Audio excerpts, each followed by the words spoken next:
DVD Era TV back at y'all with another one live from the dirty section of YouTube. Y'all know the slogan. Today we gonna talk about JayZ and Un beef and how Un ended up getting stabbed in it. Now let's get into it.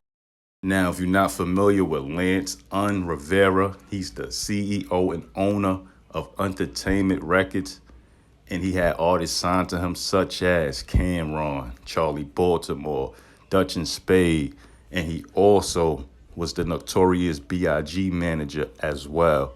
Now, before B.I.G. died, he was starting the commission. The commission was going to be like his super group / record label, something like that, and he wanted to sign Camron. So Camron and Jim Jones later will run into Un, and that's how Camron got signed by Un, mainly because Biggie was going to sign him anyway. So on the shrimp for that, Camron and them basically got their deal. Now it's 1999, and this is like the DMX era. And JayZ was right there with them. They was like the two biggest rappers at the time. And I believe even on the backstage tour that they split nights where they'll, be the headliner of it. So they both was right there on top of the game with each other. And JayZ was set to drop the Volume 3 Lifetimes of Sean Carter. Now, around this time, if your album got bootleg, it will ruin your sales because everybody will have it already. So when you come out with it, it's not going to do that 100,000, 200, 300,000 that first week, and your sales is not going to be good. So around this time, that meant everything. So if you bootleg somebody's album, rappers will run down on you, smack you up. They'll see the Africans selling their albums, they'll run down on them and smack them up. So like bootlegging was a no-no at this time. Now, if you bootleg somebody's album, you probably will help them. You'll help them get more streams and plays and spins, and they'll make a little bit more money and get more shows. Now, this Volume 3 album for JayZ was a monster. He had Do It Again on there. He had the Big Pimpin' record. That was real big for him at the time. So I can understand why he got so mad and tight at Un if Un did bootleg his album. Now, moving forward, Q-Tip is having an album release party at the Kit Kat Club in New York. JayZ and his entourage is in there. They see Un. JayZ goes to confront Un.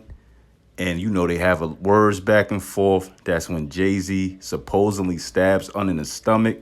And his homeboy or brother gets hit over the head with a champagne bottle. Now, this is where the story gets juicy.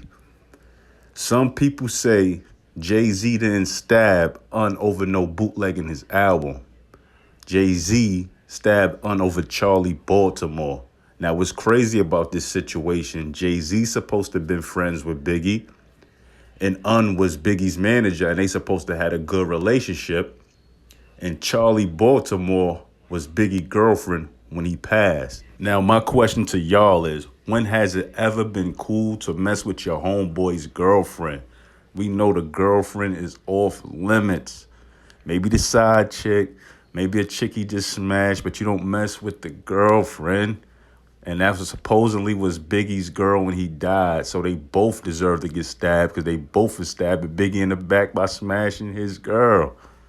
Like, my dude, there's so many girls in the industry y'all can get.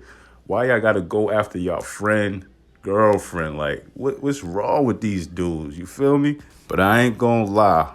Big was that dude. Like, come on, my dude. He had Lil' Kim as a side chick. He had Faith Evans as his wife. And then he had Charlie Baltimore as a girlfriend. Now, at this time, they all looked it good. They all looked it right. This is Lil' Kim before the surgery. Faith was bad. And, Charlie looked it all right. So he had 3 nice little chicks, that fat dude. Big wasn't no joke, boy.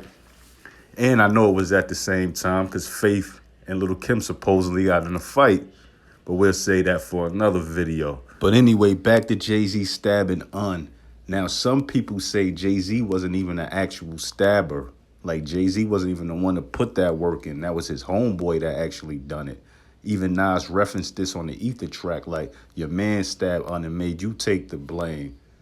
So that's crazy, too. Now, even Camron touches on the stabbing situation with Jay and Un on a song called You Gotta Love It featuring Max B, where Camron is dissing JayZ, and he says, I'm sorry, B, but I want war. You stabbed Un over Charlie Baltimore.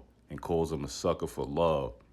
Now, Chris Gotti, who is Irv Gotti brother, said he's even the one that got Jay-Z up out the Kit Kat Club, and he took the knife that he supposedly stabbed with and got rid of it.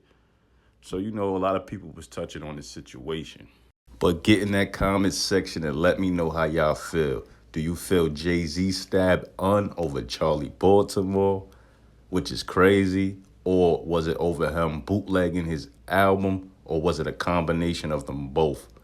And also, I want y'all to get in that comment section and tell me, should these two even be dealing with Charlie Baltimore after that was Big Girl? Like, don't they owe him some kind of loyalty not to mess with his girl even though he passed away? Let me know how y'all feel. Like, comment, subscribe, hit that notification bell. One.